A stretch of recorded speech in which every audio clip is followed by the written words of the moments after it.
Mientras siguen llegando y me avisa cuando ya vaya a comenzar a transmitir. Listo. Ya, ya, ya voy a empezar a transmitir.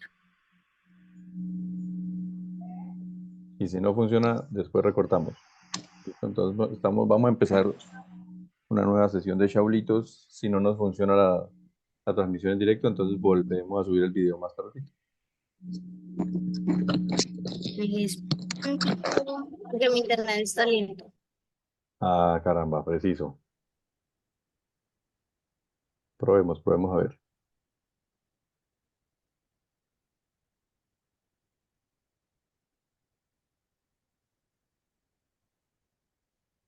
Listo, ya va para YouTube.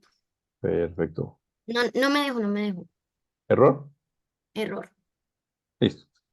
Entonces, bueno, los silencios comienzan así porque no está dejando transmitir en directo desde Zoom a YouTube, no sabemos por qué. Entonces, más tardecito lo subimos al YouTube.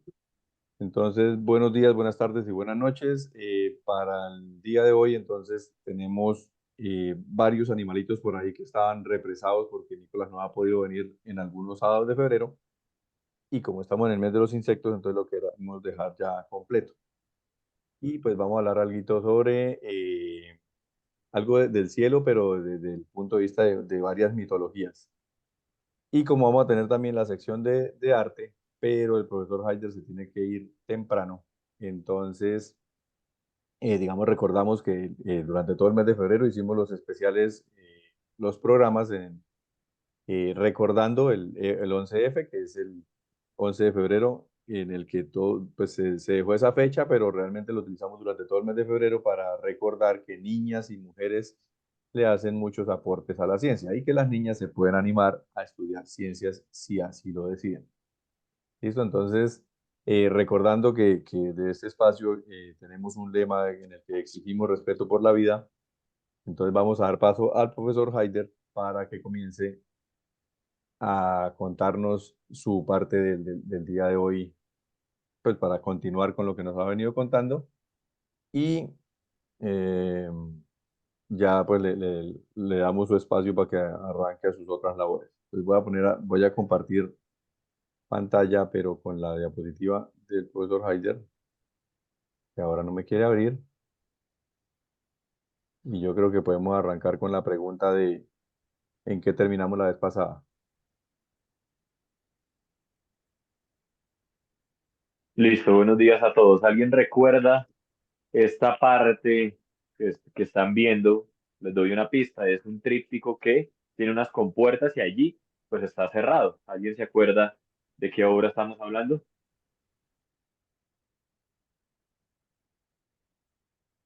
El jardín de las delicias. Muy bien, del Jardín de las Delicias. Esta es la compuerta. Entonces recuerden que en la parte interna está toda la gran escena y que este cuadro en especial se convierte en una de las grandes joyas de la historia del arte.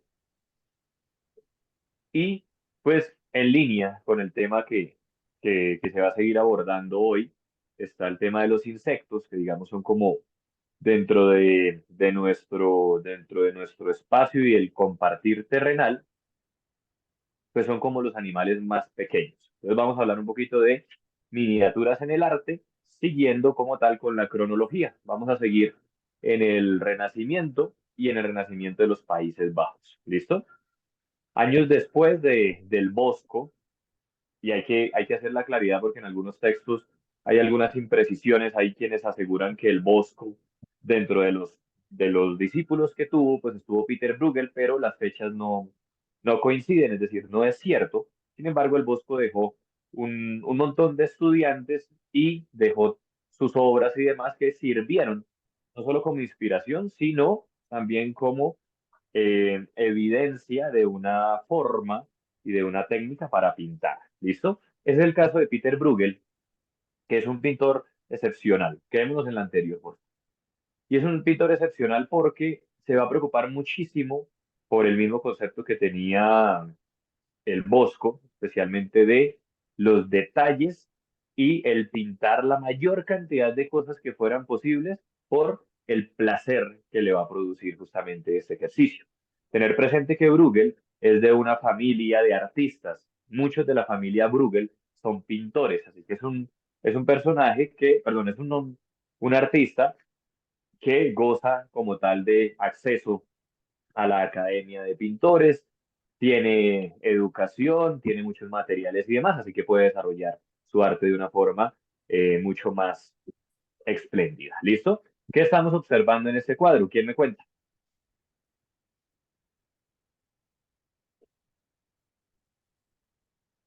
De pronto el título les puede sugerir algo de lo que se trata. Una ciudad, dicen, sí, es cierto. Bueno, no es una ciudad como tal, pero es un pueblo. Y para quien quiere mucho su pueblo, pues lo ve tan grande como una ciudad, pero es cierto. ¿Y qué está sucediendo allá?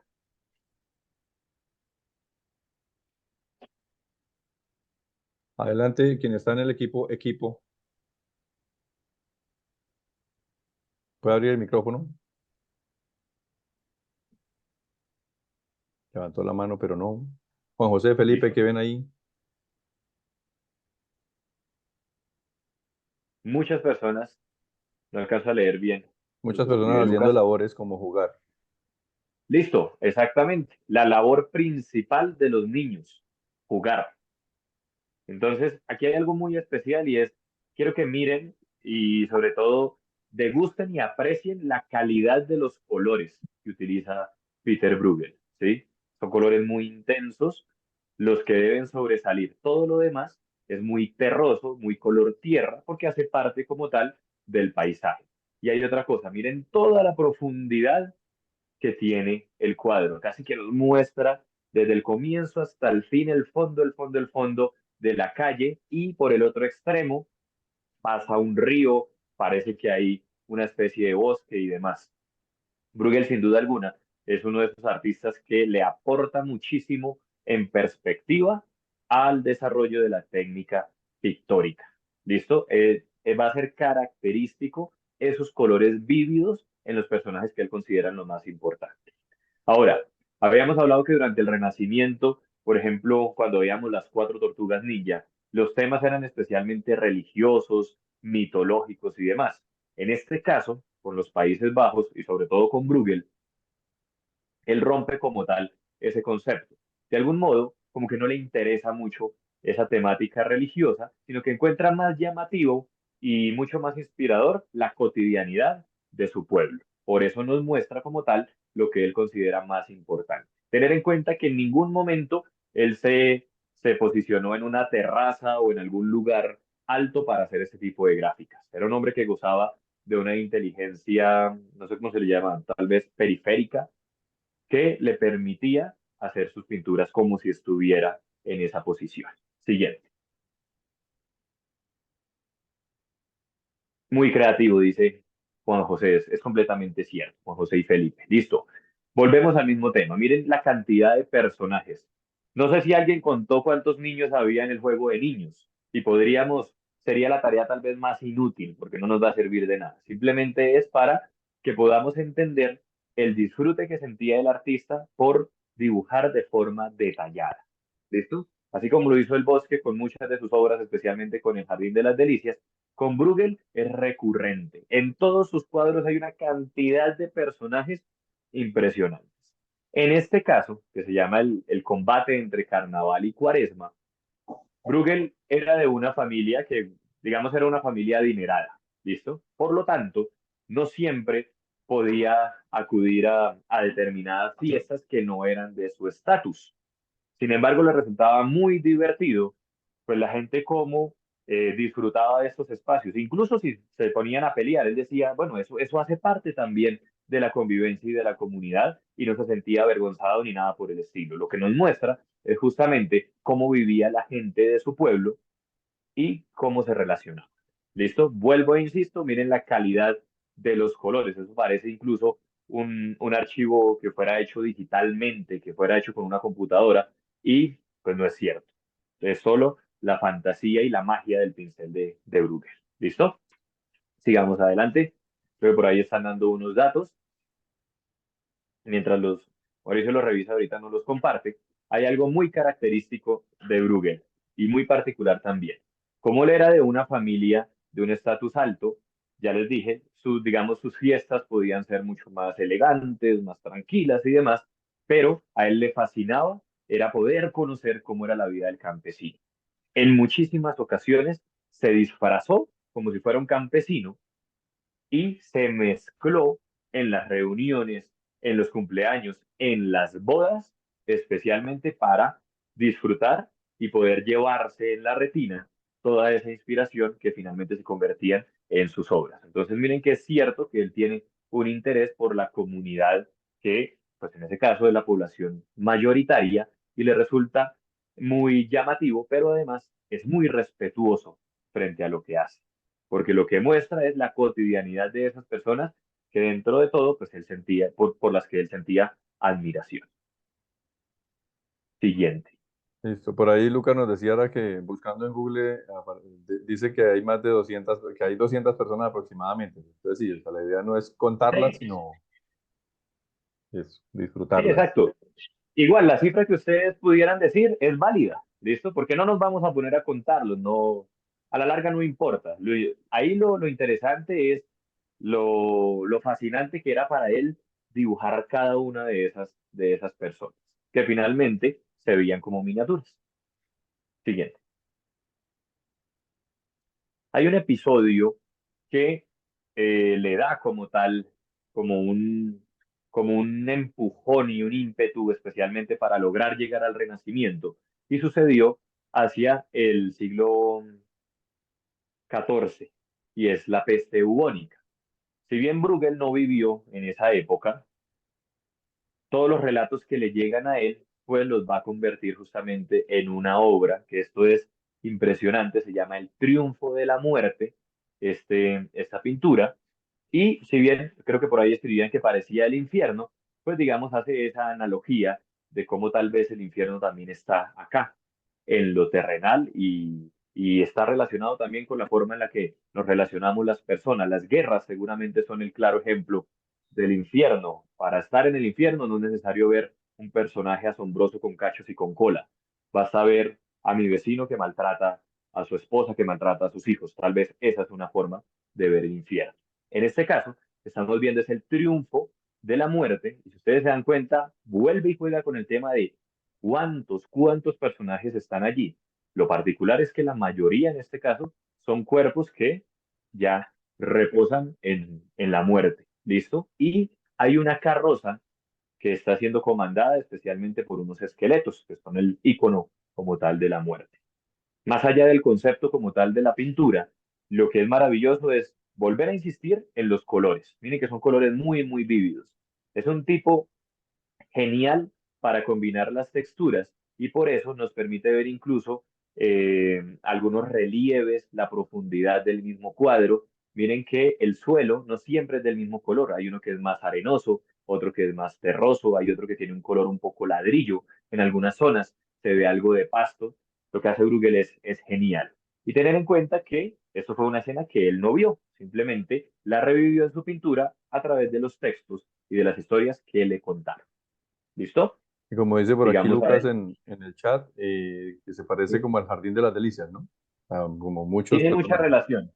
Exacto. Recuerden que Bruegel es uno de esos pintores que admira muchísimo al Bosco, así que mucha de su obra está inspirada en lo que ya había dejado el Bosco.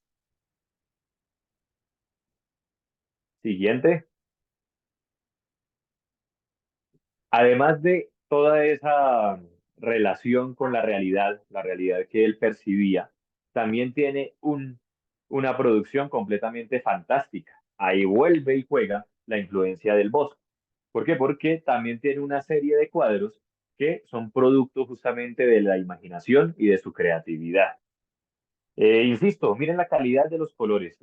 Lo que hace Bruegel con el color es anticipado, es bellísimo. Hay quienes dicen que el color en la pintura aparece especialmente a partir del fauvismo, pero pues yo creería que se puede debatir al respecto, porque ese señor, que son 300 años antes de todas esas vanguardias de finales del siglo XX, pues nos está mostrando cómo se debe manejar el color con una técnica casi que va a ser el insumo para los cómics. Es fascinante lo que hace. Y en este caso, por ejemplo, que se llama La caída de los ángeles rebeldes, que tranquilamente podríamos ver un montón de monstruos y demás íconos ligados tal vez al relato bíblico, pues al contrario, aquí hay mucho del cómic como lo conocemos hoy en día y hay otros personajes que seguramente nunca hemos visto y seguramente jamás vamos a ver. Fueron producto de la imaginación de Bruegel que, vuelvo e insisto, está inspirado en lo que ya había dejado el Bosco. Recuerden que el Bosco deja también un montón de personajes supremamente extraños y acá van a volver a aparecer. Lo que resulta más fácil de identificar ahí son como los ángeles, pues, digámoslo así, como los ángeles divinos o los ángeles buenos que están luchando contra esos que por rebeldes pues van a ir a otro lugar. Y también queda de tarea el que quiera contarlos, pues lo puede hacer. Lo importante es que más allá de contarlos, los pueda apreciar. Siguiente. Listo. Mientras cambiamos, póngale que Javier, aquí hay una pregunta de Juan José Felipe, los de Quibdó, que dicen que ¿a qué edad comienza a pintar Bruegel? Listo. No tengo la edad exacta. Bruegel, como es de una familia de pintores, desde muy niño recibe no solo educación como pintor, sino que tiene todos los materiales a su acceso. Pero ahí se las dejo. Listo, yo después la busco y la recordamos la próxima semana y les doy el dato. ¿Listo? Listo, listo, queda de tarea. Y también nos comentaba que pues en la anterior se veían los colores un poquito oscuros, dice Felipe, y que es como si jugara con los personajes para crear la pintura. Totalmente de acuerdo. Con la anterior, con la del triunfo de la muerte, es especialmente para generar esa atmósfera visual de lo terrible del suceso que él está presentando ahí. ¿Listo? Miren que todo es como si se acercara una tormenta. Pero la tormenta de la lluvia es lo que menos preocupa ahí. La Ujú. tormenta de la muerte es la que ya triunfó. ¿Listo? Listo. Listo. Y en este caso, este cuadro, que es uno de los más particulares que tiene él, y yo tengo que admitirlo, es uno de los que más me gusta, se llama La Loca Meg. Meg era una mujer que vivía justamente en el pueblo donde creció Peter Bruegel. Y Meg era una mujer que vivía no en la mendicidad como tal, pero era una mujer campesina muy pobre. Y la gente del pueblo rumoreaba que que estaba loca, ¿sí? Recuerden lo de la piedra de la locura y demás cosas. Entonces, para la época, todo aquel que se comportara de una forma diferente era loco, así como sucede en estos días. Pero el relato le resulta muy particular a Bruegel, que en algún momento conversa con Meg y Meg le habla sobre una completa fantasía de ir a luchar con un ejército de mujeres, pero ir al infierno a rescatar unos personajes, un tesoro y demás. La misma historia le resulta tan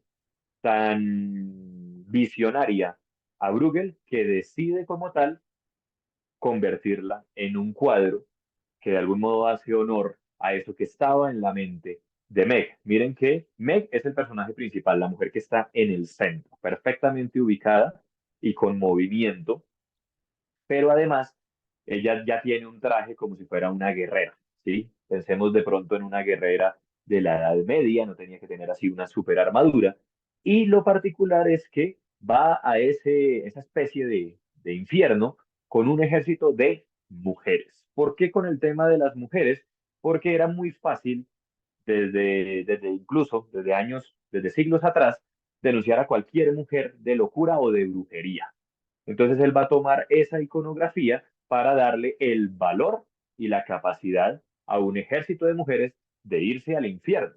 Entonces, si fueron al infierno y regresaron para contarle eso, seguramente es porque les fue bien y lograron lo que estaban buscando. ¿Listo? Más allá de la historia, que es completamente fantástica, miren la calidad de los colores otra vez. Y ahora la atmósfera es diferente. Es una atmósfera de lucha, de incertidumbre, de angustia, de ir en búsqueda de algún tesoro o de liberar a alguien, entonces es muy particular y lo que más denota el cuadro son los colores cálidos, el rojo, el amarillo y los colores terrosos. ¿Listo? Que nos permiten sentir de algún modo como esa atmósfera de riesgo que tenía Meg en ese infierno. Mira, yo encontré algo aquí como curioso y es un huevito, así como veíamos los huevitos en el pintor del Bosco. En el Bosco, sí, digamos que todo lo que presentan ahí son ficciones, ¿sí?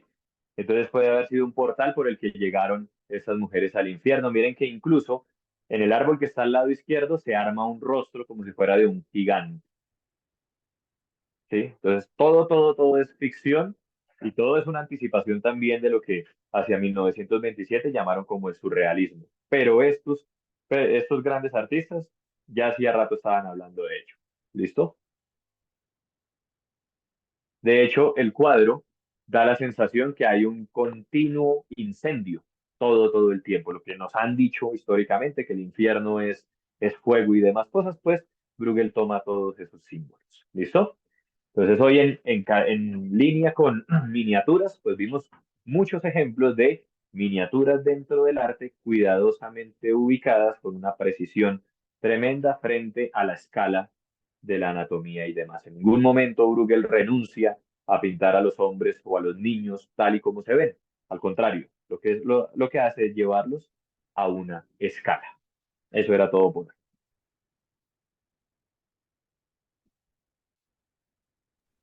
Tiene el Suficiente, micrófono ¿no? cerrado.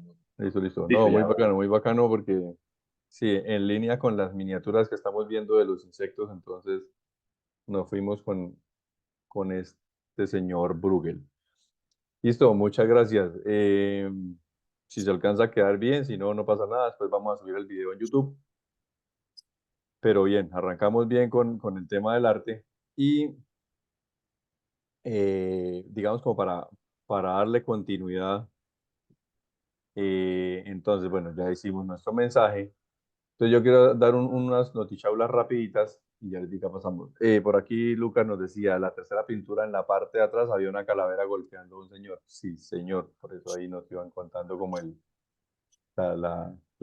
pues digamos como la historia que intentaba retratarnos el pintor. Les tengo datos, por ejemplo, el próximo 27 de febrero tenemos el Día Internacional del Oso Polar. Digamos que este sí es como de los animalitos que creo que todos sabemos que está en estado vulnerable debido al calentamiento global que producimos los humanos. Entonces los polos se están deshielando y pues ellos viven normalmente en el agua congelada, ¿sí? En el mar congelado que conocemos como el Ártico. Entonces, pues este 27 de febrero, o sea, los 27 de febrero de todos los años, se trata de, como de volver a llamar la atención y que volvemos a mirar que estos animalitos se nos están acabando por culpa de nosotros mismos. Son conocidos como los osos marinos. ¿Por qué razón? Porque ellos dependen es del hábitat marino para poderse alimentar. Ellos cazan focas, por ejemplo. Entonces, lo que hacen es o sea, necesitan es eso, el mar congelado. Señor Nicolás.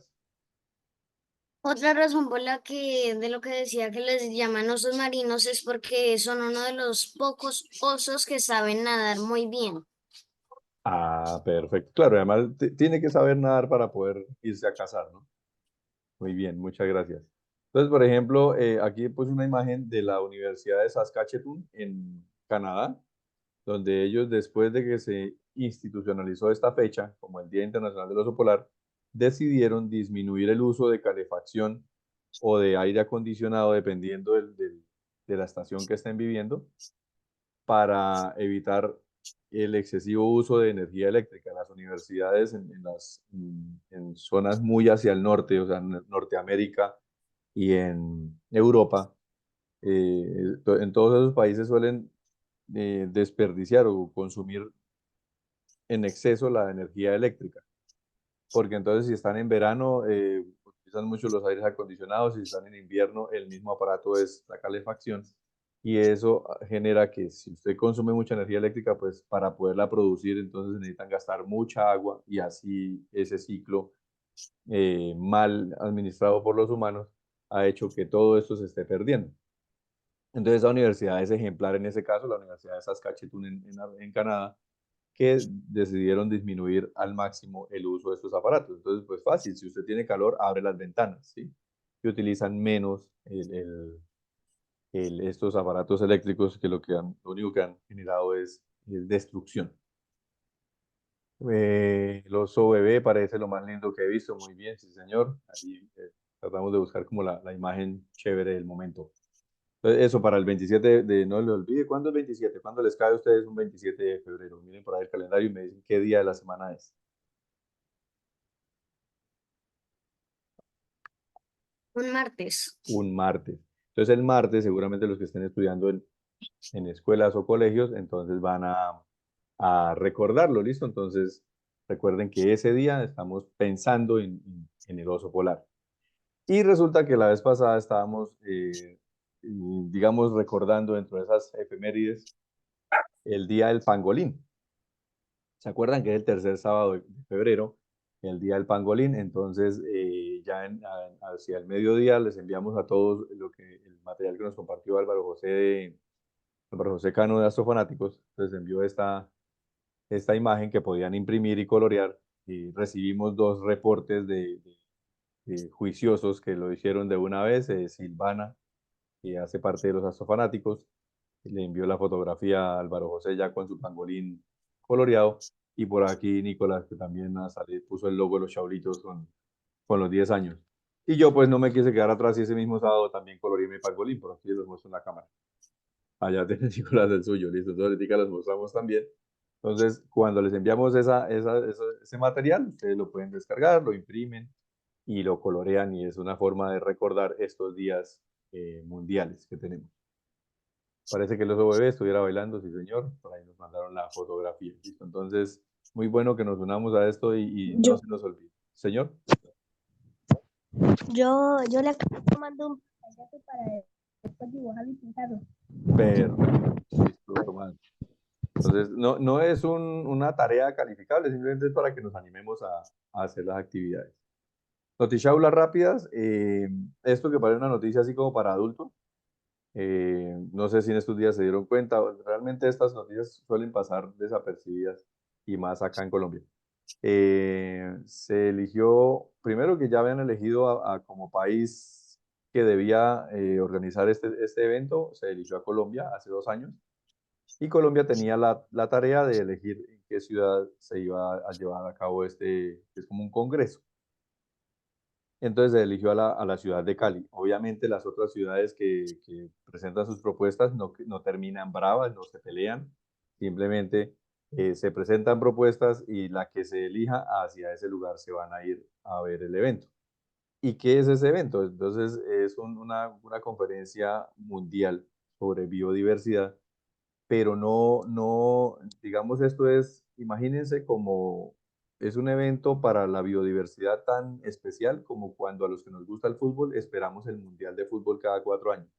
Entonces, estos eventos lo hacen cada 2 años y son muy importantes porque es donde los países, ¿sí? Los gobiernos de los países deben comenzar a mostrar los resultados que llevan o que han adelantado en torno a la protección de la biodiversidad y de toda la vida que tengan en su país. Entonces, no solo el organizador, sino todos los que se van a presentar. Entonces, desde el 21 de octubre al 1 de noviembre, en la ciudad de Cali, en Colombia, van a llegar representantes de más de 190 países a mostrar sus propuestas de cómo van a comenzar a ayudar a mitigar el impacto en el cambio climático que lo estamos experimentando y no es una mentira, no es un misterio. Y entonces en este tipo de eventos lo que se va a ver es eso, ¿sí? O sea, gente que tiene que comprometerse, o sea, que no se vuelve como cuando el biólogo está luchando, como, venga, no tiremos basura, mire que es que sus animalitos están muriendo, sino que es que eso ya se debe volver es una política de Estado, o sea, se debe volver una ley, ¿sí? Donde si, por ejemplo, hay leyes que prohíben comercializar animales de fauna silvestre, eso es un delito, ¿sí? Si usted ve a un señor con un lorito metido entre una jaula, sí señor, como el pangolín, se le debe denunciar y ese señor pues fácilmente puede ir a la cárcel. ¿Por qué? Porque es que no, que pobrecito el señor, es que no tenía con qué comer. No, señor. Pueden sembrar yuca y vender yuca, pero no tienen por qué atrapar loros para vender loros, y menos en la ciudad, donde la ciudad no es para los animalitos silvestres, ¿sí? Y menos para ponerlos en una jaula. Entonces, este evento es muy importante, esa noticia es muy importante y nosotros desde niños, desde los 5 años, deberíamos conocer la importancia de estos eventos y no verlos como así, esa es la noticia para que mi papá la vea, porque el papá ni siquiera le para bolas a eso. Entonces es un buen momento el que se está viviendo para mostrar que de alguna forma, aunque sabemos que estamos pensando en esto como tarde, de pronto vale más tarde que nunca. Entonces es muy bueno esta noticia. La otra fue la más reciente. Hace unos días les conté que despegaba una nave, creo que si lo recuerdan, la semana pasada les mostré hasta este logo, ¿no? Una empresa privada que trabaja para la NASA, que es una agencia espacial como las muchas que hay en el mundo, llevó una nave, lanzó una nave para que se posara en un lugar cerca al polo sur de la Luna, ¿sí? A donde ya llegaron los de la Agencia Espacial de la India. Pero esta es una misión especial porque resulta que, haga de cuenta que es como el Rappi que lleva los domicilios, ¿sí? Entonces esta empresa lleva un domicilio, una entrega especial de la NASA hasta la Luna. Entonces donde van un poco más de 10 elementos, instrumentos que la NASA necesita tener en la Luna para, ¿para qué? Para comenzar pues otra vez su regreso. Y lleva otras cosas, por ejemplo, y aquí uniendo con la charla del profesor Heider de hace un momento, que es la primera vez que se envía una muestra de arte, pues combinada con la ciencia y se envió a la Luna. Se mandaron 125 esculturas, mini esculturas de la Luna hechas por un famoso escultor de Estados Unidos, en donde pues digamos van como todas las fases de la Luna representadas en esferitas de acero, todas pues elaboradas por este escultor. Entonces es una misión pues muy especial. Tenía como estos momentos, ¿sí? En el que llegó hace unos 3 días, comenzó a orbitar a la Luna y después empezaba a intentar el alunizaje. ¿Qué pasó? Que cuando ya se estaba aproximando, fallaron unos sensores y entonces comenzó ahí el momento crítico porque pues entonces no iba a poder aterrizar como se esperaba. Sin embargo, hicieron, o sea, eso que falló, que son programas de computador que ya van ahí cargados en esas máquinas, y cuando fallan, pues sencillamente hay que resolverlo rápidamente. Entonces, eso es lo bueno de estudiar, ¿sí? Entonces, cuando ustedes vean por ahí que no, que es que un influencer no hizo sino la primaria, pero él tiene un canal y gana muchos dólares, pero pues es un pobre tonto que no sabe sino hacer videos que no sirven para mucho. A mí, por ejemplo, los ingenieros que estudiaron y que saben programar rápidamente. ¿Qué hicieron? Rápidamente hicieron un programa que corrigió ese programa que falló en esa nave, se envía esa señal a la navecita que iba a aterrizar, se corrigió y entonces habilitaron otro sensor y lograron aterrizarlo, ¿sí? Al parecer no aterrizó así como se esperaba, sino que al parecer cayó así. ¿Sí ven? Esta fotografía pues, nos la encontramos esta mañana por ahí en un grupo, la compartieron. Esta fotografía es real. Esta nave cuando iba a aterrizar lanzó hacia la superficie lunar una camarita. Se llama la Eagle Cam, como la cámara águila, que caía al suelo con qué intención, que lograra fotografiar el momento del alunizaje. Y entonces, al parecer, esto es una especulación, después no me van a decir que es que dije mentira, sino que al parecer cayó acostadita. Sin embargo, como está ahí, sirve, porque esta no lleva ningún panel solar ni nada de eso, pues sí lo lleva, pero pues quedó a la vista del sol. Y, digamos, se da por exitosa la misión porque llegaron las cosas que necesitaba la NASA que llegaron allá, ¿sí? Ya después cuando manden astronautas, pues van a saber que está una caja con todos los elementos que han mandado. Incluso la NASA lo reportó dentro de su página web como su entrega ha sido, perdón, su envío ha sido entregado, ¿sí? Como cuando usted le mandan un correo, una encomienda por Interrapidísimo. Entonces, así mismo, este fue como el Interrapidísimo de la Tierra a la Luna. Fue la noticia porque esto fue antier en la tarde que logró. Entonces, ¿qué tiene esto histórico? Que después del Apolo 17, que fue la última misión que pisó la Luna, desde cuando esos los de Estados Unidos habían hecho otros intentos de envíos de naves ya no tripuladas, porque ya sabemos que no se puede correr riesgos de vidas humanas hasta que no tengamos todo muy bien planeado. Entonces, después de 1972 es la primera vez que vuelve una nave estadounidense a la Luna. ¿Listo? Esto el día antes de que alunizara, pasó pues muy cerca a la superficie y le tomó una fotografía muy bonita a este cráter que se llama Belkovic K. Entonces, todo eso se logra gracias a estos envíos. Y entonces ahora sí ya, esas eran como las noticias supuestamente rápidas, pero me enredo. Entonces ahora sí vamos con el profe Nicolás que nos va a hablar de algunos animalitos y ahorita volvemos a conversar sobre otros temas. Por aquí una teoría del espacio, bueno, por aquí el objetivo de llevar estas esculturas es forzar la idea sobre ¿para qué sirve el arte? Bueno, entonces aquí nos dice, el objetivo de llevar esas esculturas es reforzar la idea sobre para qué sirve el arte. El arte a la especie humana le sirve para demostrar que estuvo en la Tierra y que pudo desarrollar habilidades de comunicación a través de las expresiones artísticas, la danza, la música, la pintura, la literatura, la escultura. El arte es la prueba que fuimos una especie que antes de extinguirse supo hacer cosas interesantes. Por ejemplo, sí señor, porque incluso dentro de las cosas que se enviaron en esta misión de Intuitive, ya me vuelvo un momentico, eh, van por ejemplo, además de estas esculturas, que precisamente como lo dice el profesor Heider, es para mostrar que esta civilización alguna vez hizo algo interesante, además de autoextinguirse. También enviaron unos archivos, o sea, hay mucha información de la que se conoce ya aquí en la Tierra que se mandó en unos chips en esta navecita. ¿Para qué? Por si algo, en algún momento los humanos van allá, pues se van a encontrar esos archivos ya con información que se conoce. Y no como cuando quemamos la biblioteca de Alejandría, que simplemente la quemamos y desaparecimos toda la información que ya se tenía. En este caso se está intentando conservar. Listo, entonces por ahora los abandono, vamos con la primera parte de Nicolás y ahorita continuamos. Listo, muy buenos días para todos. ¿Me escuchan bien? Sí, señor, lo escuchamos bien. Sí, Juan José confirma que sí. Y Felipe también. Sí, señor. Muy bien. Bueno, ¿ya ven mi pantalla? Y ya vemos la pantalla, sí, señor. Bueno, Sí, señor. como el profesor Mauricio ya nos había contado y les voy a hablar de, ya no son los dos animalitos que le hablaba siempre, sino que vamos a tener un poquito más, más animales, digamos, hoy, que tenía ahí, digamos, como aplazados porque no había faltado algunos encuentros. Entonces, empecemos.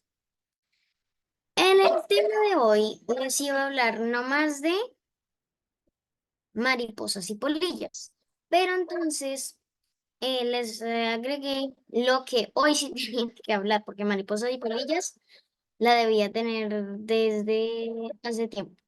Pero bueno, hoy me voy a poner al día con mariposas y polillas. Y acá al inicio, no sé si vieron que acá escribí mariposa o polilla y signo de interrogación. Eso ya se los voy a explicar. Empecemos. Sus datos. Primero que todo, acá les voy a hacer una pequeña dinámica. Volvamos a esta imagen. ¿Ustedes qué me dicen que es este animal? ¿Mariposa o polilla? Podemos abrir los micrófonos. Esa que nos están señalando, ¿qué sería? ¿Mariposa o polilla? Adelante, Juan José o Felipe. Mariposa. Mariposa. Mariposa. Lucas dice que Bueno, mariposa. dicen que Diego mariposa. Ajá. ¿Y qué me dicen de esta? ¿Mariposa o polilla? Bueno, abrir los micrófonos. Polilla. Polilla. Bueno, Dice Rafael. y si yo digo que este animal que tengo acá, que está posado en la hoja, ¿ustedes qué me dicen que es? Y está posado en la hoja. Polilla. Bueno, por ahí dicen que Mariposa. polilla. Mariposa. Esta que tengo, mariposa, dice. Bueno, ahora les voy a hacer la última pregunta y les explico. ¿Qué dicen que es esto, mariposa o polilla? Este de por acá, que es como amarillo. Polilla. Una cometa. Bueno, dijeron que polilla y una cometa. Bueno, ahora les explico. Los que respondieron que fue mariposa, muy bien. Los que me dijeron acá que polilla, también. Pero estos dos los dijimos nomás por la apariencia de los colores. Porque uno se imagina, uno le dicen imagínese una mariposa, uno se imagina un animalito delgadito con alas de colores. Y uno le dicen, imagínese una polilla. Y uno se imagina un animal ahí delgadito, pero con las alas cafés o negras, ¿cierto? porque nosotros no siempre nos hemos imaginado que las mariposas son de colores y las polillas de colores más oscuros. Bueno, y acá algunos me dijeron que polilla y otros que mariposa. Acá voy a explicar esto. Yo les dije que acá estaba posada. ¿Qué pasa la diferencia entre una polilla y una mariposa? Lo que pasa es que las polillas tienen y las mariposas tienen un músculo, como digamos el que nosotros tenemos acá para poder mover los brazos, pero las polillas en ese músculo no pueden juntar las alas como lo puede hacer una mariposa. Una mariposa posada normalmente tiene las alas así bonitas, ¿cierto? Una polilla, cuando uno la ve posada, tiene las alas así. Por esa cosa que tienen ahí como un músculo que no les permite juntar las alas. Y esa es la diferencia. Acá podrían decir también que mariposa por los colores, pero esto sí es una polilla. Entonces, pues esta es la diferencia. Y bueno, les voy a decir unos datos. Ya acá, en relación con la alimentación, las mariposas, que más que todo se alimentan de néctar, tienen una lengua muy, muy larga. La tienen enroscada en, digamos, en la parte de su cabeza, pero lo curioso es que es muy larga. Es un poquito, digamos, más larga que su cuerpo. Para que a veces cuando se posan en las flores que tienen, digamos, como una especie de tubo, pueden llegar hasta el fondo y llegar hasta el néctar. Y bueno, con esta mariposa que tengo por acá les voy a dar un dato curioso. Ustedes de pronto alguno hayan escuchado el nombre de mariposa monarca, que es esta que tengo por acá. Esta mariposa, aunque es muy bonita, de oruga es venenosa, porque se alimenta de unas plantas que también son venenosas. Pero algo que yo la verdad no sabía, que hasta muy poco me enteré, es que, porque cuando larvas son venenosas, de adultas también. Es algo curioso que la verdad yo no lo sabía. Bueno, ahora sí la alimentación. Como les contaba, las mariposas más que todo se alimentan de néctar y por eso tienen esta lengua tan larga que les sirve para, digamos, como succionar, que esa lengua es como una manguera, más bien. Es como un tubito que llega al néctar y lo succiona. Es como un pitillo prácticamente. Y las polillas, pues, según la variedad de especies, eh, su alimento cambia mucho. Algunas se alimentan de granos, otras también polinizan, que es alimentarse de néctar. Algunas, que más que todo son las que nosotros encontramos en nuestras casas, se alimentan de polvo y tela, que son unas polillitas que son chiquitas y pues esta es su alimentación. ¿Cuáles son los depredadores más comunes de estos animales? Sus depredadores más comunes son los lagartos, las arañas y algunas aves que, no sé si se acuerdan el primer sábado que les hablé de la batara carcajada, que yo les contaba que es un animal, que es un ave que se alimenta de insectos. Pues estas son las especies de aves que atrapan a las polillas y mariposas. Bueno, continuamos. ¿Cuál es su hábitat? Su hábitat más frecuente de las polillas es donde hay lugares cálidos y húmedos. También donde hay mucha vegetación, pues porque tratan de ocultarse. Incluso hay unos tipos de polillas que también se mantienen donde hay árboles porque, primero que todo, está su alimentación cerca y segundo que todo, son del color del árbol y se posan en los árboles y no se ven. Entonces, eso es como un tipo de defensa para ellas. Y las mariposas se suelen encontrar en lugares son con bastante vegetación y flores, porque es su base de alimento más, digamos, como más frecuente cuando son adultas, porque de larvas comen son hojas. Bueno, ¿cuál es la distribución? Polillas y mariposas más que todo se encuentran es en los países que se encuentran en el trópico. Por lo que les decía que se encuentran en lugares son cálidos y húmedos. Entonces, pues les gusta estar, la mayoría de las especies se encuentran es en los lugares tropicales, pero también hay algunas especies de mariposas y de polillas que están fuera del trópico. Bueno, ya hasta ahorita les acabo de hablar sobre mariposas y polillas. Ahora en este momento, para que mi charla no sea así tan larga, le voy a parar hasta acá. Le voy a dar paso al profesor Mauricio. Y bueno, ahorita vamos a hacer una charla, el profesor Mauricio y yo, ya que me acordé, porque primero yo les voy a hablar sobre escarabajos. Bueno, Eso es, entonces continúe tranquilo, sin problema. listo. Pero entonces hagamos una cosa, paremos ahí. ¿Qué preguntas tenemos acerca, volvamos, de las mariposas y las polillas? Por aquí me encontré una. Entonces dice aquí, ¿es verdad que algunas mariposas sueltan químicos venenosos o que irritan partes del cuerpo que tienen en las alas? Bueno, pues como les contaba, sí existen las especies de mariposas que son venenosas, pero no es porque cuando son adultas comen algo venenoso, sino que cuando son de larvas ya son venenosas. Entonces en estado adulto siguen siendo. Entonces sí es verdad. Sí tienen algo de veneno por ahí. Ujú. Listo. ¿Alguien más? ¿Alguien recuerda de los chablitos de antes? ¿Quién nos ha hablado de mariposas y polillas? Sí, adelante, quien está en el equipo.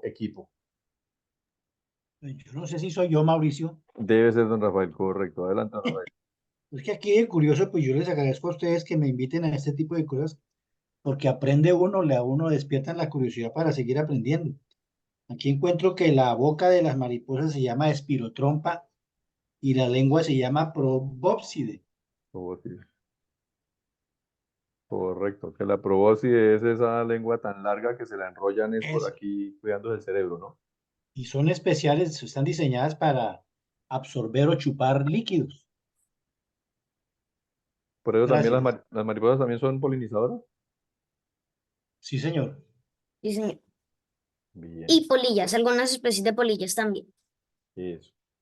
Con una bióloga que no recuerdo el nombre, de pronto Nicolás sí se acuerda, que nos habló de mariposas y polillas, ¿cómo se llama ella? Natalie Forero. Natalie Forero. Por ejemplo, ella nos explicaba que la mayoría de las mariposas tienen hábitos diurnos, pero no todas. También hay mariposas nocturnas. Y lo mismo, la mayoría de las polillas son de hábitos nocturnos, pero no todas. También podemos encontrar polillas por ahí volando en el día, ¿sí? Haciendo sus tareas en el día. Entonces, digamos que no es un patrón así, mariposas en el día y polillas en la noche, ¿sí? Sino que ya, por ejemplo, las diferencias que nos decía Nicolás, como por ejemplo no poder doblar sus alitas. Listo. Entonces, ahora sí, bueno, ¿de qué está hecho el capullo de las polillas? Bueno, el capullo en las polillas a veces es hecho de polvo. A Ujú. veces lo hacen así con polvo de las polillas, pero en las mariposas, las orugas, digamos, como que se quitan un poquito de piel, digamos, y van haciendo el capullo, pero ellas se van a quedar adentro y ahí donde se van transformando. Digamos, es como una especie de piel, digamos que mudan de piel y se meten en su piel. Ya, suponemos que las polillas harán algo similar, ¿no? Ujú, también. Bien. Listo. Rafael, ¿qué más encontró por ahí? Ya que le entró la curiosidad por mariposas y polillas. Pues hay, porque el hecho de que haya muerto no dejó una mujer científica, se llama Elizabeth Kluber-Ross. Ella hizo una serie de estudios con pacientes terminales. Ella es una de las más famosas personas que ha tratado últimamente las experiencias cercanas a la muerte y ella pone como su leitmotiv o su logotipo a las mariposas. Y se hizo una pregunta: ¿cuándo muere y cuándo nace la mariposa? Para decir que las personas que atendían en sus momentos ya de fase terminal hablaban y decían que la muerte no existía. Ellos iban a otra dimensión, a otro proceso, pero ella tomó como leitmotiv la mariposa Y la pregunta que se hace, repito, es ¿cuándo nace y cuándo muere la mariposa?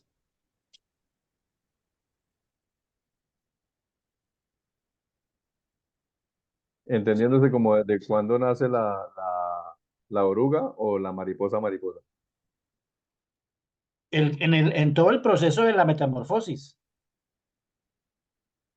Es una pregunta bien interesante, parece tonta, pero tiene una connotación científica muy profunda. Nace con el huevo, se muere cuando sale de la crisálida.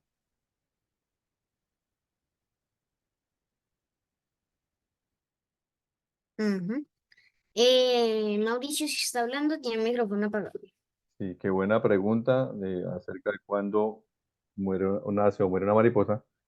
Y ya que llegó Ana María y por ahí Martín también que estaba llegando y Miguel y Dylan que estaban por ahí encendiendo su computador, entonces ahora vayamos con la conversación que vamos a hablar ahí compartida. Señor Miguel Dylan. Quiero hacerle una pregunta a Nicolás. Sí. Es que en su pantalla aparece algo como un minion ahí al fondito, pero no sé qué es, no veo bien. Ah, Sí, ya. de hecho, eso es lo primero que todo fue en alcancía y ahora lo tengo para poner lápiz. Ah, bien, qué bien. Ah,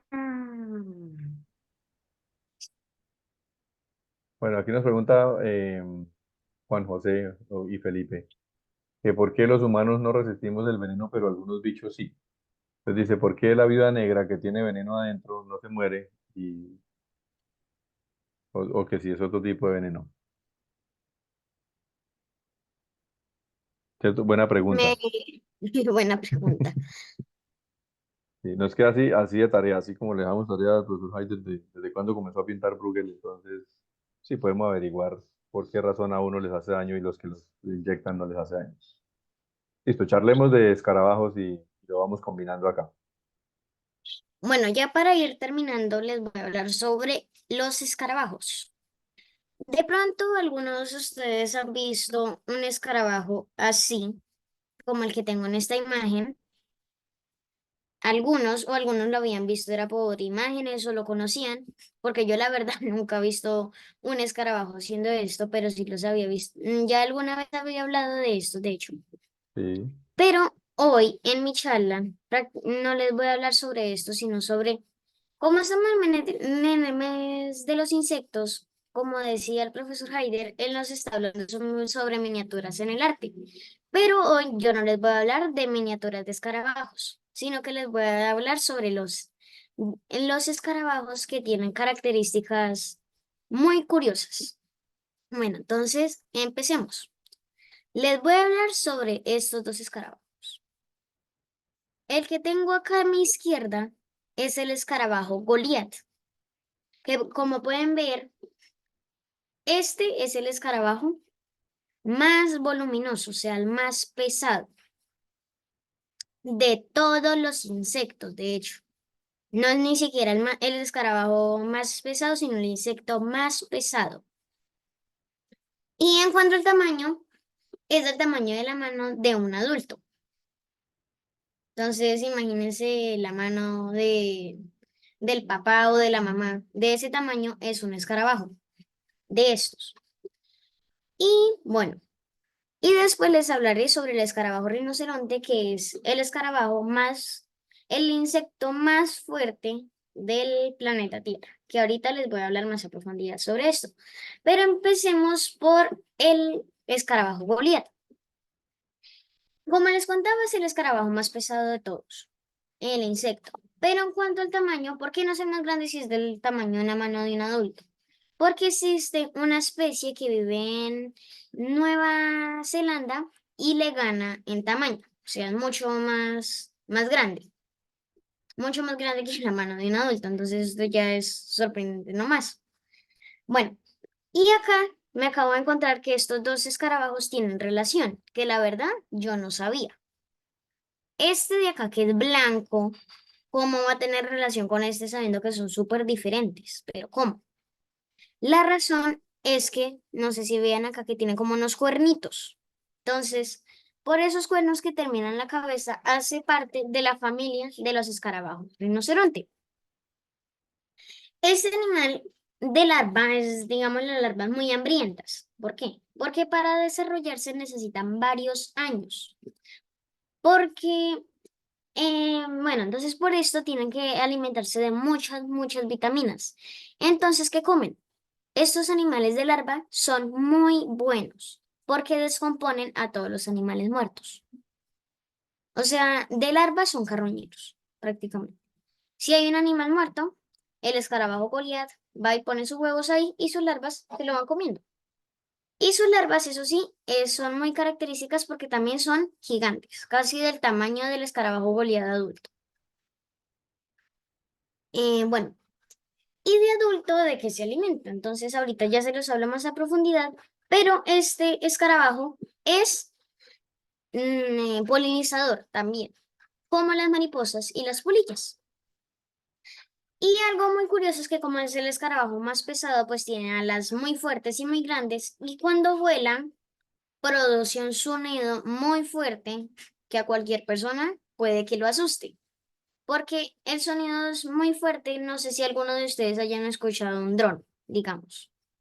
Hayan escuchado un dron volando. Suena más fuerte que eso. O sea, imagínense, uno está donde vive el escarabajo y que a la casa le llegue Los sonido tan duro. los despierta, los despierta. Por ahí Miguel Sí. levantó la mano.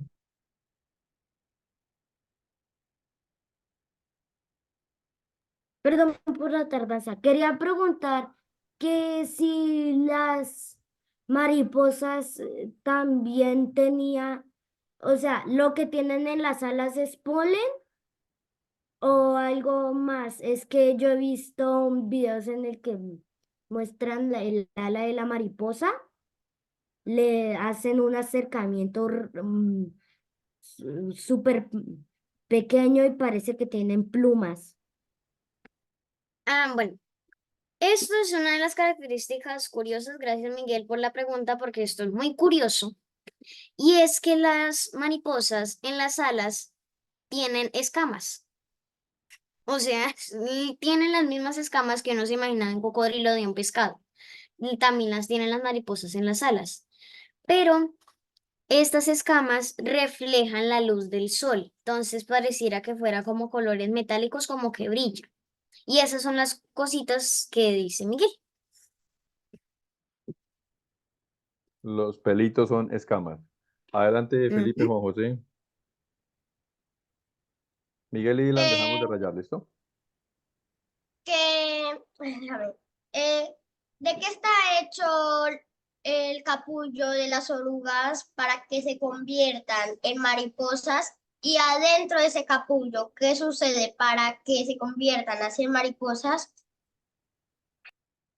Bueno, la primera pregunta, em, lo que pasa es que el capullo es como, digamos, una piel que suelta la oruga. Imagínense que a uno le sale un cuerito. Entonces a la oruga se le sale pero por todo el cuerpo. Entonces esa capita la va como acumulando y queda metida en ese capullo. Y la segunda pregunta, no sé la verdad lo que pasa ahí, pero sé que hay unos cambios ahí en el cuerpo. No sé bien cómo explicarlo, pero la verdad tampoco sé bien lo que pasa, pero ahí se los dejo de tarea para buscar. Ahí es donde ocurre la magia.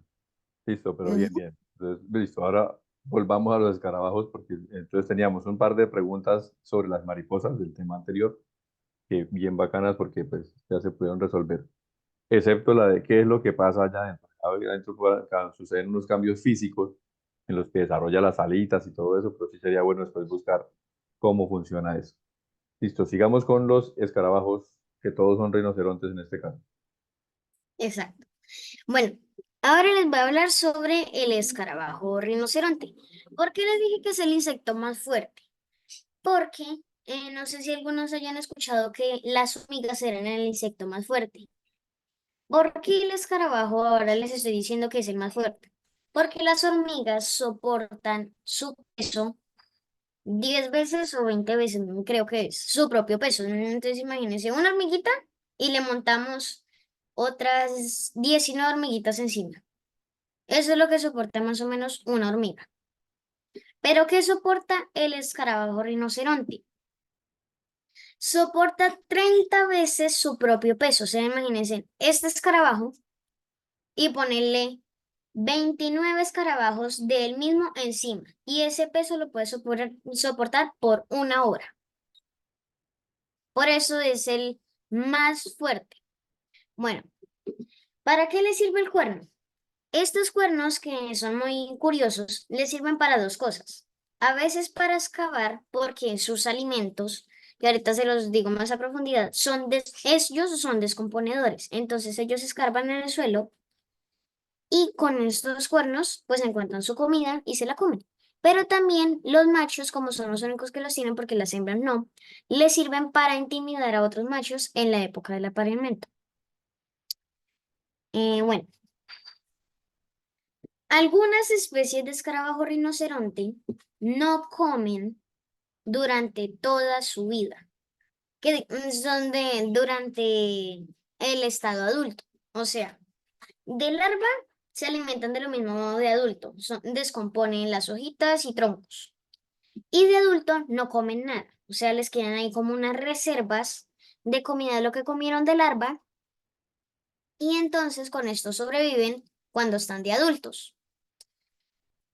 Y cuando se acaban, digamos, como estas reservas, mueren. Listo, entonces ahora continuamos bien con la alimentación. Listo, pero escucha lo que dicen acá, que si acaso no tienen estómago. No sé, eso sí yo no sé. Listo, nos Buena queda claro. pregunta. Listo, les voy a Nos pedir un queda favor. claro. Ahorita que vamos a hacer el ejercicio de anotar en la pantalla, anotamos. Por ahora no, sino que es que no me gusta bloquear el proceso de anotar, pero pues ustedes pueden ayudarnos con no rayar la pantalla, que no es necesario por ahora. ¿Listo? Gracias. Sigamos. Listo. Ahora, ¿cuál es la alimentación del escarabajo Goliat? Como les contaba, de larvas se alimentan de animales muertos, o sea, animales en descomposición. Y de adultos sí ya tienen una alimentación más variada. Se alimentan de néctar, que aclaramos, es lo mismo que comen las mariposas, que es el líquido azucarado, que es lo que diferencia del polen, porque el polen son como unas bolitas pegajosas dulces. Entonces, mariposas y escarabajo Goliat y algunas polillas se toman el néctar. Pero el escarabajo Goliat también se come el polen. También pueden comer fruta y a veces, cuando ya eso es, digamos, la última opción que les queda es tomarse la savia de los árboles, que es como, digamos, la sangre del árbol. Bueno, ¿y de qué se alimenta el escarabajo rinoceronte? Como les decía, de adulto y de larva se alimentan lo mismo. Se alimentan de troncos podridos, imagínense. Hubo una tormenta y se cayó una rama de un árbol, cayó al suelo. ¿Qué pasó? Por la humedad, el tronco se fue pudriendo. Un escarabajo rinoceronte lo encuentra, lo empieza a comer, las larvas también, y también se comen las hojas en descomposición. Por esto, los escarabajos rinocerontes son considerados muy importantes para para la naturaleza, porque cuando descomponen, crean nutrientes y las plantas crecen fuertes. Bueno, entonces ahora continuamos con cuáles son los depredadores más comunes de estos escarabajos. Sus depredadores más comunes encontramos los lagartos, pero lagartos grandes porque, bueno, el escarabajo rinoceronte puede ser comido por lagartos medianos, pues, porque mide más o menos, el escarabajo rinoceronte más grande mide 10 centímetros. O sea, digamos más o menos de medio pulgar a medio meñique, más o menos. Y en cambio, como el escarabajo Goliat ya es del tamaño mucho más grande que mi mano, porque es del tamaño de la mano de un adulto. Yo tengo la mano más pequeña que el de un adulto. Entonces ya es para lagartos más grandes como iguanas, digamos. Entonces, de este tamaño, depende del tamaño también de la presa. No cualquier lagarto se va a comer un escarabajo Goliat. Bueno, aunque también otras aves que se alimentan de insectos, también los pueden atrapar y ya para el escarabajo rinoceronte, porque el escarabajo boliviano no puede ser atrapado por una araña, las tarántulas son uno de los mayores depredadores también del escarabajo rinoceronte. Bueno, continuamos.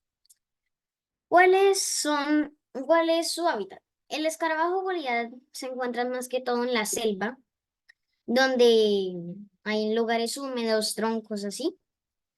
Y el escarabajo rinoceronte también. Son más de lugares húmedos y con bastante vegetación. Bueno, ahora, ¿cuál es la distribución? ¿Dónde encontramos un escarabajo boliviano? ¿Dónde encontramos un escarabajo rinoceronte? El escarabajo boliviano se encuentra en África Central. Y en África Central es parte del trópico, entonces sí hay selva en esas partes. Entonces, en esas selvas es donde se encuentra el escarabajo boliviano. Y el escarabajo rinoceronte, pues como hay una gran variedad de especies, en muchos países del mundo se puede encontrar.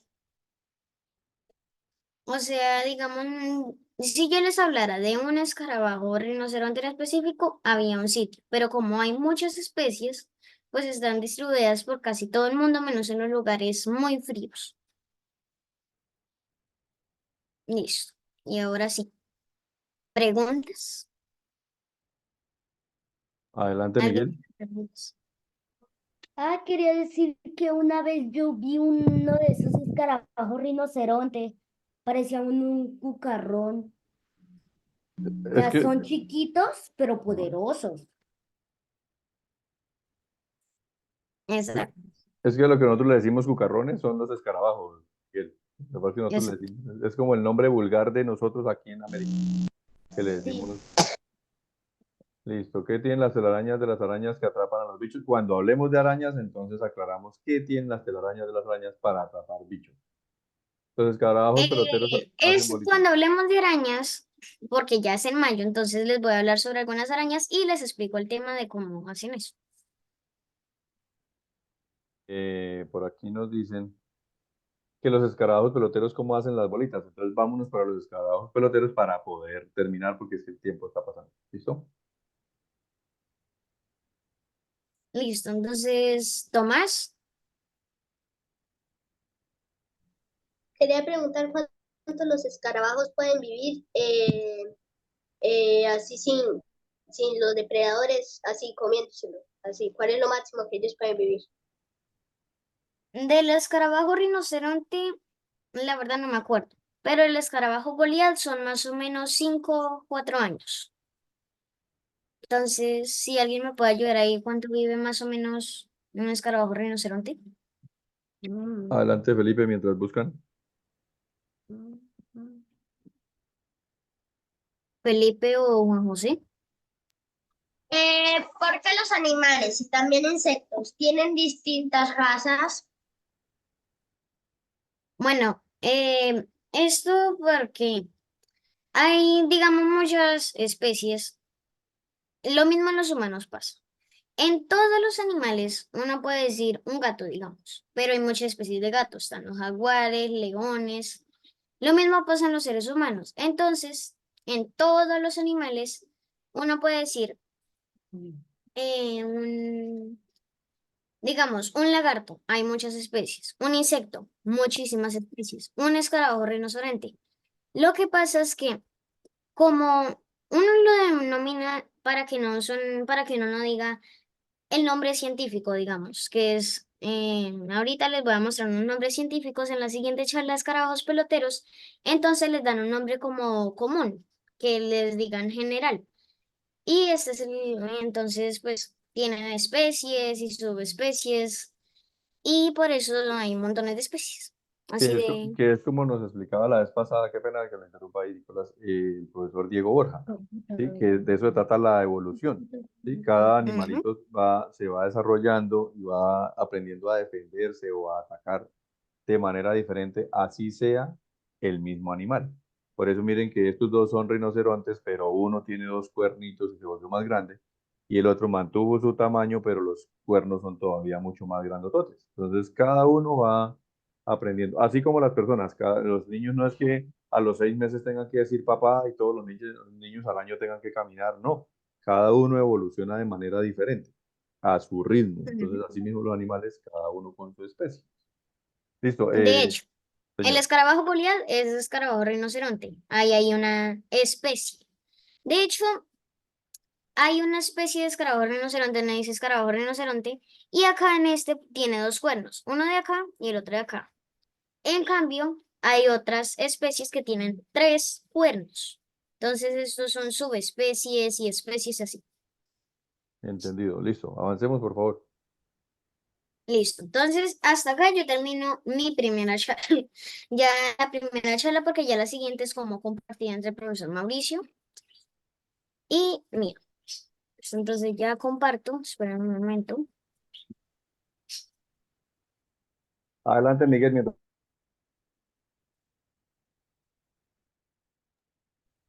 Quería preguntar que si íbamos a volver a jugar ese jueguito, el de la última clase, ¿no recuerdan? ¿Cuál jueguito? ¿Cuál? ¿Recuerdan el que usamos para así hablar y así para hacer las preguntas y eso? Ah, el El Kahoot. Kahoot. Sí, el caput. Eso, en una próxima, cuando terminamos el mes, tratamos de preparar un Kahoot, ¿listo? Listo. Ya con el resumen de todos los años. Listo.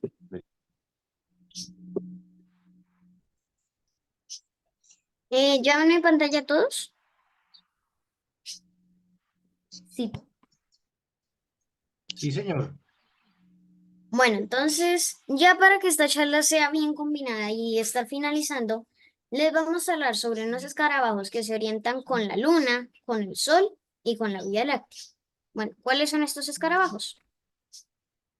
Espérenme un momento que esto. Listo. Estos escarabajos que se orientan con el sol, con la luna y con la Vía Láctea son los escarabajos peloteros. ¿Pero qué son los escarabajos peloteros?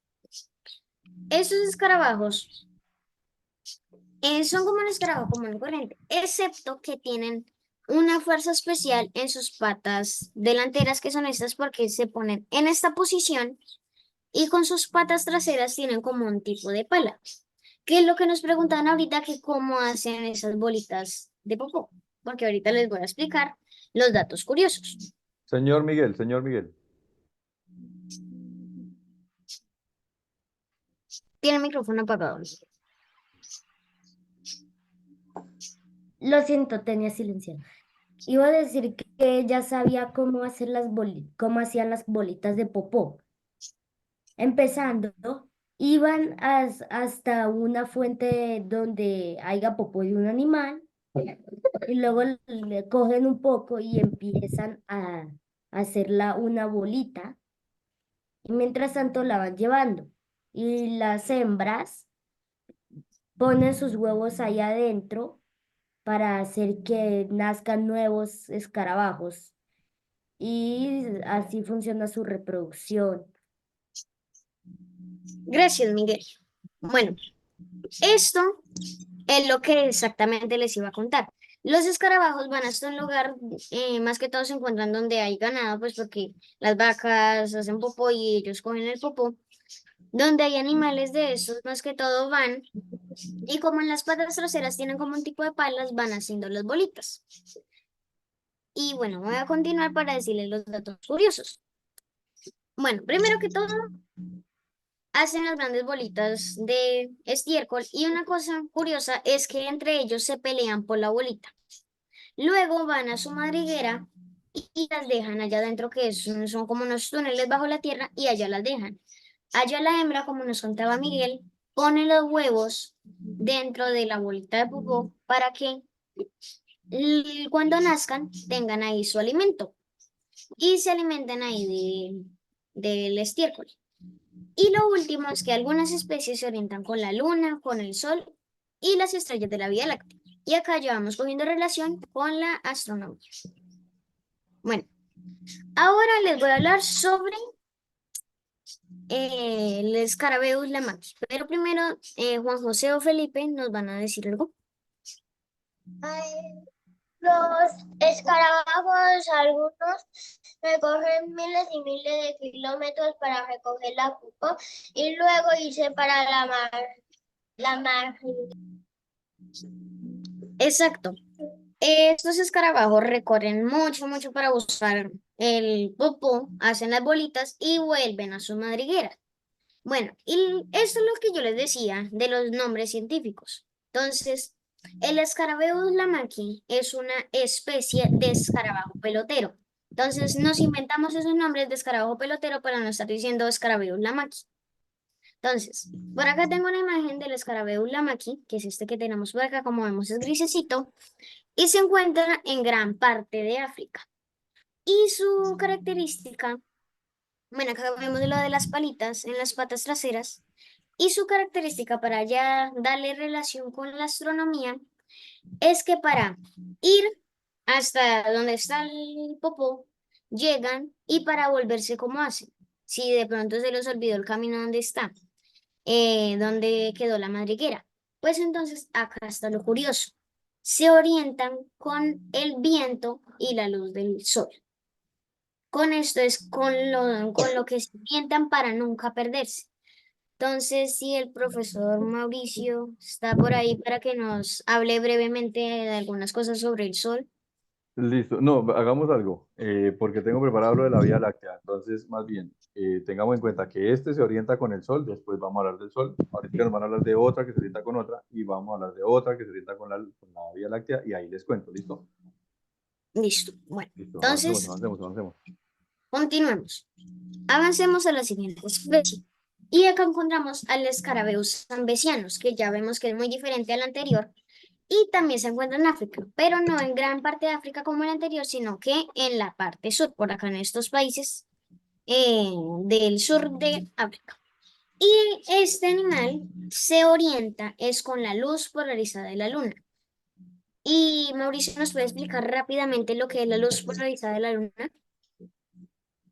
Listo, entonces cuando digamos, este escarabajo, o uno mismo también, cuando estamos caminando en la noche y no estamos mirando hacia la luna, sino hacia el reflejo de la luz de la luna en el suelo, a esa lucecita reflejada en el piso, eso es lo que le llamamos luz polarizada, ¿sí? Entonces, el reflejo de la luz, pues la luna nos refleja la luz del sol, y esa luz de la luna se refleja en el suelo, y por ahí es donde se va, digamos, orientando este escarabajo, así como cuando nosotros estamos caminando por la calle en un lugar que no sea una ciudad, y acompañados de la luna, como esta noche que tenemos luna llena. Esa luz polarizada es como el reflejo de la luz de la luna en el suelo de la Tierra. Ujú. Bueno, entonces acá miramos. El anterior se orientaba con el sol. Entonces, ¿qué significa? Que anda por el día. Y este se orienta con la luna, o sea que es más que todo nocturno. Pero ahora sí vayamos al que es el más curioso, que nos encontramos con el Scarabeus satirus. Por acá me encontré esta imagen, que es un Scarabeus satirus, que lleva, en vez de una bola de estiércol, como eso. La bóveda celeste. Creo que a Nicolás se le está cayendo el internet. Entonces, sí, lleva es como la esfera celeste en las constelaciones. Nicolás, ¿sigue ahí? Perdón que no le escuché. No, es que tiene mala señal. Entonces, sí, lleva una bóveda celeste. Estábamos viendo aquí la esferita celeste que lleva este dibujo.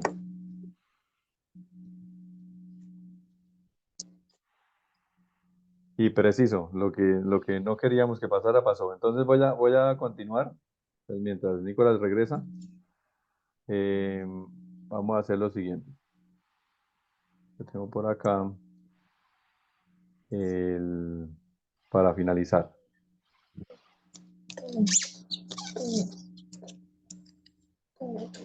Que me encontré que, por ejemplo, hace 3 años, don Nicolás, se cayó la conexión, pero ya voy a tomar, ¿listo?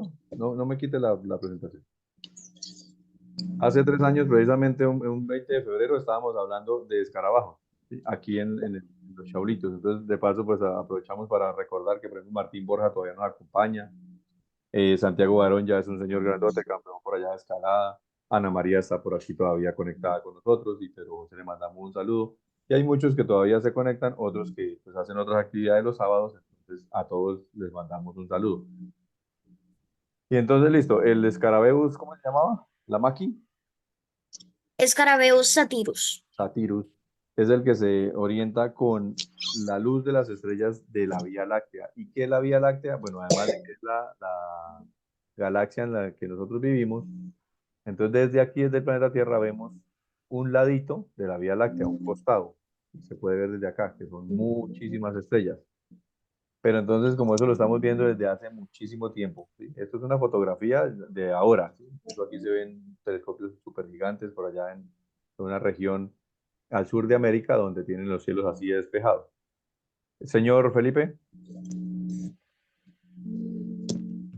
¿Por qué la Vía Láctea se llama así? para allá voy, correcto. Entonces resulta que, listo, los Escarabeus Satirus se orientan mirando estas estrellas. Que ahorita Nicolás nos va a decir cómo se dieron cuenta que se orientan con ellas. Pero desde hace mucho tiempo, por ejemplo, los egipcios asumían que este montón de estrellas allá era la diosa Nut, que era una diosa que sostenía el cielo que protegía, que estaba por encima de la tierra y los humanos la veían. Entonces, por ejemplo, para los egipcios se llamaba Nut, esto que ellos veían acá. Pero en cambio para los griegos, y aquí es donde nace el nombre de Vía Láctea, ellos decían que, digamos en sus relatos, que Zeus, que era el dios de los dioses, por allá tuvo un hijo con una señora que no era la esposa. La esposa de Zeus se llamaba Hera, que era la diosa de todos los dioses. Pero entonces Zeus, que era como un sinvergüenza por ahí, tuvo un hijo por allá con otra señora que se llamaba Almecta. Y ese hijo se llamaba Hércules. Pero para que Hércules pudiera después subir al monte Olimpo, que era donde vivían los dioses, necesitaba tomar leche de una diosa. Entonces le hicieron una trampita. El mejor amigo de Zeus, que era Hermes, el mensajero de los dioses, cogió al bebé y fue corriendo y cogió a Hera que estaba durmiendo y le puso al bebé en el pecho para que tomara ahí leche de Hera, que no era la mamá. Entonces cuando Hera se despertó y vio ese peladito ahí, se puso toda brava y lo quitó rápidamente. Y entonces un montón de leche se regó. Como ellos vivían en el Monte Olimpo, que era así como una parte alta por encima de la tierra, entonces esa leche se regó entre las estrellas, cuentan los griegos en su mitología. Esta es una representación de un pintor que se llama Pedro Pablo Rubens, que después el profesor Heider nos hablará de él, que se llama, la pintura se llama Hera amamantando a Heracles. Heracles, para los griegos, es el mismo Hércules para los romanos. Entonces, de ese reguero de leche, según los griegos, que eran sus historias, de cómo ellos explicaban así los eventos del cielo, entonces ellos decían que era que la leche de Hera se había regado entre las estrellas y había dejado ese camino marcado. Entonces, Vía Láctea quiere decir camino de leche. ¿Sí? Vía, camino, láctea, leche. Entonces, el camino de leche que vemos en el cielo, así le pusimos de nombre a la galaxia. Incluso la palabra galaxia, laxia y lácteo es lo mismo, ¿sí? Entonces le decimos galaxia a todas esas manchas lechosas que vemos en el cielo. Entonces, la de nosotros, donde nosotros vivimos, le decimos Vía Láctea por este relato griego. Pero hay otros relatos, por ejemplo, el de los incas, que eran estos indígenas que vivían al sur de América, que conquistaron gran parte del sur de América, donde ellos veían las figuras, los personajes de sus historias estaban no tanto en las estrellas, sino en las partes oscuras entre las estrellas. Entonces, entre la Vía Láctea veían a una pastora que iba siguiendo a un zorro, el zorro se iba a comer a una llama, ¿sí? Que esa llama iba buscando, corriendo detrás de un tinamú, que es un ave que de pronto después Nicolás nos cuenta sobre el tinamú, que más adelante iba un sapo y al final una serpiente. Pues todo eso se lo imaginaban ellos en esas zonas oscuras de la Vía Láctea, los indígenas de acá. O sea, no son solo las historias de los griegos y de los egipcios, sino que también tenemos una forma de ver el cielo de los que vivían aquí en América antes de la invasión europea, que por ejemplo los indígenas que vivían en la zona norte de Argentina, todo lo que es Paraguay y Bolivia, que se llaman los guaraníes, en esa mancha brillante en el cielo le decían Emboré Tapé, que quiere decir el sendero del tapir. ¿Y por qué? Porque para ellos es muy importante y muy emblemático este animal que se llama tapir, y que cuando ahí pues tiene la particularidad que él desde la casa hasta el lugar donde suele ir a buscar comida, siempre utiliza el mismo camino y entonces siempre está marcado en el suelo, y cuando, en las noches de luna llena, ese camino pareciera que brillara. Entonces ellos decían que un camino como el del que deja el tapir era este mismo que estaba pero marcado en el cielo, y es la Vía Láctea, ¿sí? Entonces en los relatos de los guaraníes, la Vía Láctea era el sendero del tapir. Y en otros relatos, ya hacia algo más oriental, en Uruguay, el país más pequeñito que hay en Sudamérica, eh, los que vivían allí veían acá la silueta de un ñandú. Un ñandú es como un avestruz pequeñito, después también de pronto nos cuentan mejor del tema, pero esta es una fotografía de un ñandú. Entonces, un fotógrafo que se llama Fefo Bouvier, hace unos años tomó esta foto toda bonita, y un artista, que es Alfonso Rosso, lo que hizo fue poner aquí a un personaje, ya les digo quién es este personaje, y mostrar más o menos la figura del ñandú vista entre las estrellas, que es la Vía Láctea, con la que se orientan los escarabeus. Se me olvidó el apellido. ¿Escarabeus qué? ¿La maqui? Satirus, Satirus. Satirus, Satirus. Entonces, esta imagen tiene algo. Satirus. Satirus, Satirus. Pues tiene algo muy especial, y es que una investigadora que se llama Camila Gianotti, como les contábamos y les hemos contado en todo febrero, las mujeres también hacen investigación y hacen ciencia.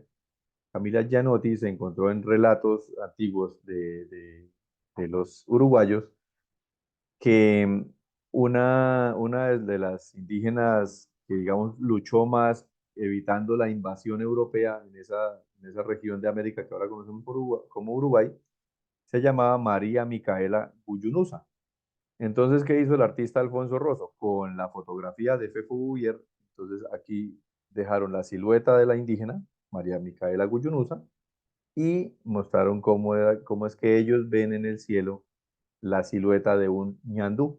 Entonces, para algunos era un ñandú, para otros el camino del tapir, para otros muchos animales, para otros un reguero de leche, y para otros una diosa que tenía las estrellas en todo su cuerpo.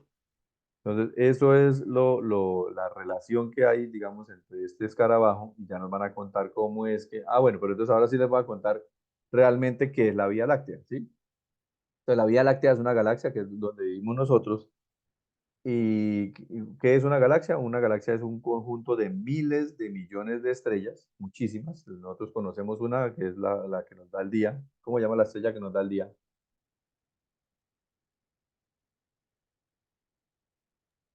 El sol. El Sol. El Sol, correcto. Entonces, como el Sol, hay muchas, muchísimo más grandes, o hay unas más pequeñitas que él. En total hay unas mal contadas como 200.000 millones de estrellas en nuestra galaxia, la Vía Láctea. Pero me encontré un caso curioso, que esta señora, otra científica, Carmen Galar, del Instituto de Astrofísica de Canarias, con su equipo de trabajo, así como ahorita Nicolás nos va a contar de una bióloga que con su equipo de trabajo se dieron cuenta que ese escarabajo se guiaba con ellas, se encontraron que la galaxia de nosotros, la Vía Láctea, tiene la forma que tiene actualmente porque se fue chocando con otras, o sea, se fue como engullendo otras galaxias un poquito más pequeñas, y entonces se encontraron que pues le pusieron el nombre de Gaia Enceladus a justo la inmediatamente anterior que se engulló, porque estudiaron algunas estrellas viejitas. Entonces, aquí les muestro rápidamente qué sucede cuando una galaxia engulle a otra. Espera a ver si funciona el videito, ahí más o menos. Toca cortico para que no nos corten acá, porque por derechos de autor que no nos estamos hurtando.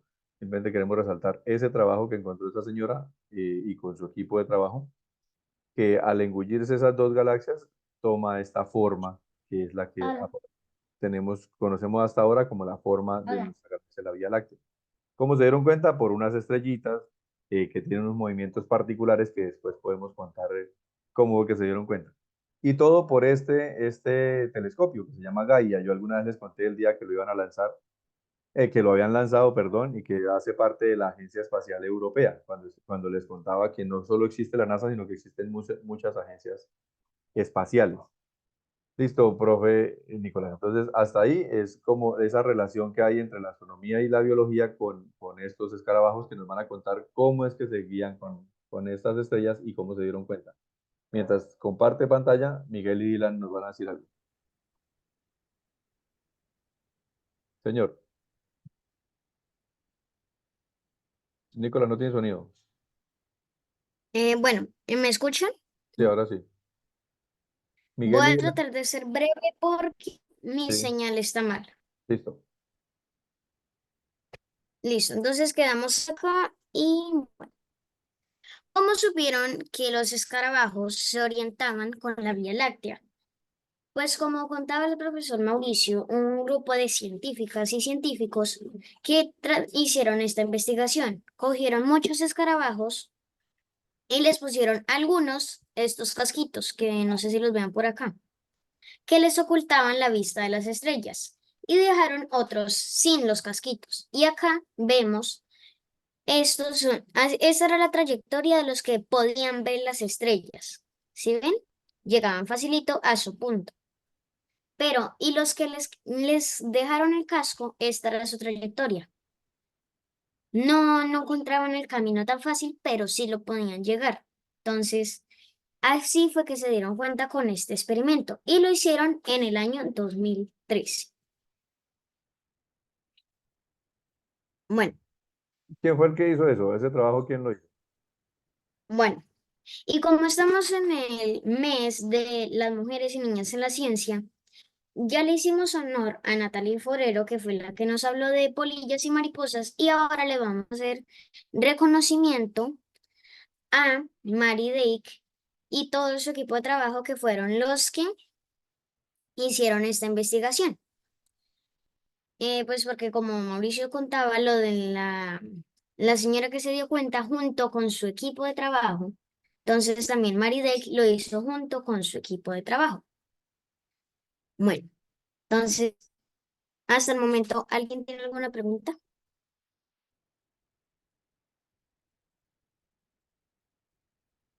Perfecto. Ahora sí, muchachos, micrófonos arriba. Leonidas, Rafael, Ana María, Lucas, Juan José y Felipe, Miguel y Dylan, Tomás. ¿Hay alguien ahí? Sí, sí, estamos. Sí, Hola, hola, hola, hola, hola. Hola. Listo. ¿Alguna pregunta? Rafael, Rafael. adelante, Rafael.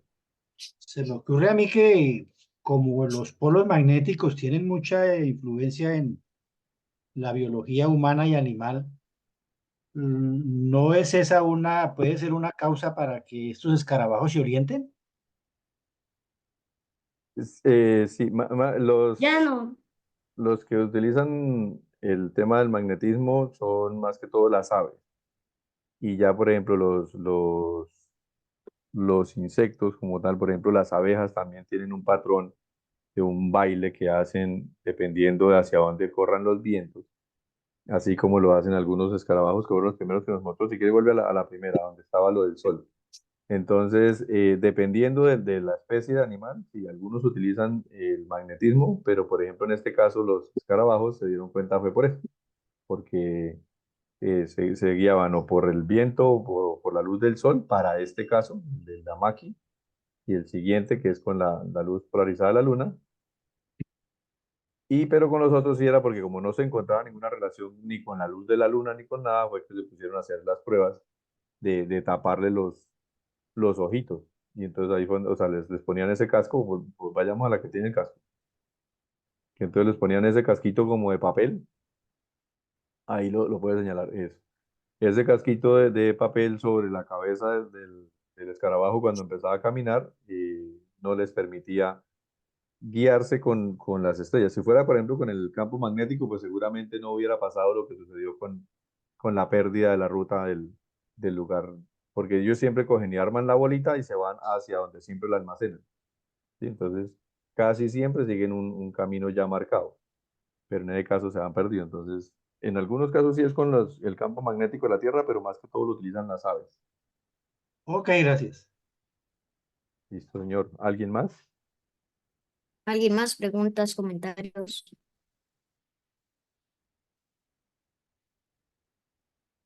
Eso. Y antes de que se nos vaya la transmisión, entonces el programa en general, entonces además de ser para Natalie Forero, sí, recordando a Natalie Forero y a la señora Mary Day, entonces pues también a la abuelita Chaulita que siempre está por ahí esperando el enlace y esta vez pues tampoco lo pudimos enviar, y a todas las chaulitas que nos han acompañado, ¿sí? A todas las profes, a todas las niñas que se unen a este espacio. Entonces, digamos que para ustedes fueron los programas del mes de febrero, sin excluir a los niños, obviamente, ¿sí? Sino que simplemente es por el mes de febrero que de alguna manera se debe rendir este homenaje. Necesito entonces ya para terminar, compartir, ya lo saqué, sí. Entonces, les cuento. Para que encontremos un resumen de todos estos insectos de los que nos habló Nicolás, los invitamos a buscar la película Bichos. Es una película viejita, pero con una historia muy interesante, en donde ustedes van a encontrar varios de los animales de los que nos compartió Nicolás. ¿Sí? Entonces, si ya la vieron, pues vale la pena repetirla y vamos a encontrar ahí seguramente mariposas, polillas, ¿cierto? Escarabajos y de los programas anteriores también. Entonces, para despedirnos, la invitación a ver la película y esta imagen que nos acaba de compartir Álvaro José Cano, ahorita se las voy a enviar junto con la fotografía cuando terminemos el programa, se las envío al WhatsApp y para que también la pueden imprimir y la pueden colorear como se les ocurra, ¿listo? Esto como para seguir recordando lo que venimos haciendo.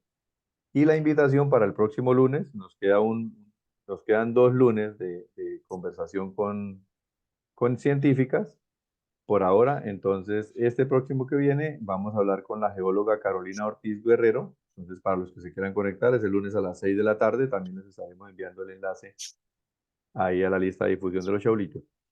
Entonces, listo, la invitación a que este fin de semana busquen la película Bichos y recuerden algunos de los insectos de los que hablamos y los esperamos el lunes a las 6 de la tarde, los que quieran conversar con la geóloga. ¿Qué es una geóloga? Una persona que estudia la historia de la Tierra, pero por allá desde el fondo. Como cuando les conté ahorita lo de la señora Carme Galard, haga de cuenta que es una geóloga, pero de estrellas. La señora le pone a buscar las estrellas viejas para saber qué pasó mucho antes en nuestra galaxia. Entonces, Eh, una pregunta. sí, ¿Puedes poner la imagen anterior que pusiste hace un segundito? está. Es que quería decir que esta tiene una forma de escarabajo. ¿No la ven? Un escarabajo Ah, levantando la cabeza. qué bien. Eso es, ¿sí ve? Y de alguna manera ahí vamos asociando. Así como asociamos escarabajos guiándose con la Vía Láctea, entonces asociamos una Vía Láctea parecida a un escarabajo. ¿Listo? El escarabajo rozando la pelotica de Boñiga. La- eh, Perfecto, sí, señor. Un escarabajo pelotero nos quedó ahí. Listo, entonces eso era lo que teníamos para compartir por hoy, más las noticias sobre todo la de la otra llegada a la luna que salió el jueves. Entonces, por ahora cerramos hasta acá. Dejo de compartir, dejamos de grabar y ya nos hacemos la fotico. ¿Listos?